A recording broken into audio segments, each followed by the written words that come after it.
Je vous salue tous, une fois encore, au nom de Jésus-Christ. Nous sommes sur le forum du salut. Nous parlons de tout ce qui concerne le salut de votre âme. Mon sujet aujourd'hui, c'est pourquoi Jésus est venu. Pourquoi Jésus est-il venu dans ce monde? Quelle était sa mission? Qu'est-ce que Jésus est venu faire? J'ai posé cette question à beaucoup de gens. Très peu étaient en mesure de répondre à cette question. Moi aussi, j'étais dans les ténèbres.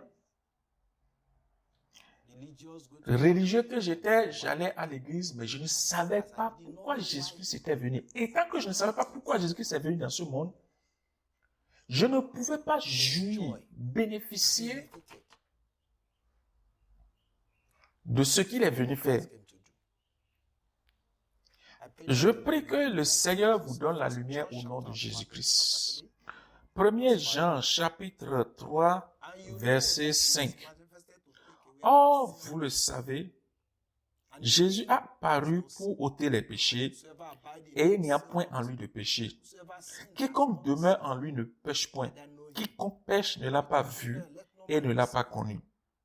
Petits enfants, que personne ne vous séduise. Celui qui pratique la justice est juste, comme lui-même est juste. Celui qui pêche est du diable, car le diable pêche dès le commencement. Le Fils de Dieu est apparu afin de détruire les œuvres du diable. Quiconque est né de Dieu ne pratique pas le péché, parce que la semence de Dieu demeure en lui et il ne peut pécher parce qu'il est né de Dieu. C'est par là que se font reconnaître les enfants de Dieu et les enfants du diable. Quiconque ne pratique pas la justice n'est pas de Dieu, non plus que celui qui n'aime pas son frère. Chers frères et sœurs, que je vous le dise, il y a beaucoup de gens qui se trompent eux-mêmes en disant que nous tous, nous sommes des enfants de Dieu. Je veux corriger cela. Nous sommes tous des créatures de Dieu. Dieu nous a tous créés, mais tous nous ne sommes pas des enfants de Dieu. Et ce passage est très clair. Il dit, par cela se font reconnaître les enfants de Dieu et les enfants du diable. Ce qui fait d'un homme un enfant du diable, c'est le péché. La Bible dit que Jésus est venu, et ce passage que nous lisons dit, et nous savons qu'il a été manifesté pour ôter nos péchés, pour que nous ne soyons plus des enfants du diable, pour que nous ne soyons plus des enfants du diable. Puis-je vous dire, chers frères et sœurs, le péché fait d'un homme automatiquement un enfant du diable. Le péché n'ouvre pas seulement la vie de quelqu'un au diable. Il ouvre la vie d'un homme au diable, aux démons, aux mauvaises choses, à toutes sortes de mauvaises choses. Le péché fait de la vie d'un homme d'être un dépotoir. D'être un dépotoir pour Satan où il dépose tout ce qu'il veut dans ce genre de vie. Le péché fait que la vie d'un homme est ouverte, cette vie est ouverte au diable. Partout où il passe, le diable a un accès libre à sa vie. Regarde ta vie. Est-ce que le diable a un accès libre à ta vie? La Bible dit dans Jean chapitre 10, verset 10, qu'il est venu pour voler. Quand il vient dans une vie, sa mission c'est pour voler, c'est pour tuer, c'est pour détruire. Et ce qui ouvre cette vie à Satan, au diable, c'est le péché. Parce que Dieu a tant aimé le monde, il nous a donné son Fils unique, afin que quiconque croit en lui ne périsse point, mais qu'il ait la vie éternelle. Nous savons, et si vous ne le savez pas, je voudrais que vous sachiez que Jésus est venu dans ce monde, il a été manifesté pour enlever nos péchés, pour nous sauver du diable. Vous pouvez être sauvé, premièrement, de votre péché. Quand vous êtes sauvé de votre péché, vous serez sauvé du Satan, de démons, des malédictions, de toutes les mauvaises choses, de tous ces mauvais esprits, toutes ces mauvaises puissances qui te troublaient, qui te pourchassaient. tout ce qui amenait toutes ces mauvaises choses, tout ce qui avait ouvert ta vie à ces mauvaises choses, c'est le péché. Et si tu ouvres ta vie à Jésus-Christ, tu lui donnes l'accès pour qu'il te délivre aujourd'hui, pour qu'il te lave, que son sang te lave. Si tu lui donnes accès à ta vie, je voudrais te dire que tu peux être sauvé. C'est ce que Jésus est venu faire. Il est venu détruire les œuvres du diable. La première œuvre du diable, c'est le péché. Il a tenté Adam et Ève, ils ont désobéi. À partir de là, le péché est rentré en nous tous.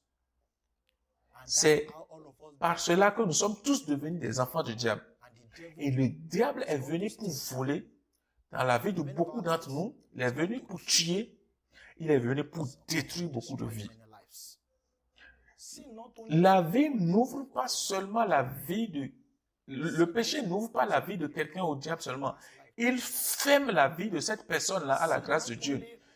Le péché non seulement ouvre ta vie au diable, et si tu ne te répands pas, si tu n'acceptes pas que Jésus rentre dans ta vie, qu'il soit ton sauveur, les jours mauvais sont devant et viennent pour toi. Le péché n'ouvre pas la vie de quelqu'un seulement au diable et aux mauvaises choses. Il ferme la vie de cette personne à la paix de Dieu, à la faveur de Dieu, à la miséricorde de Dieu, à la bénédiction de Dieu, à la vie de Dieu.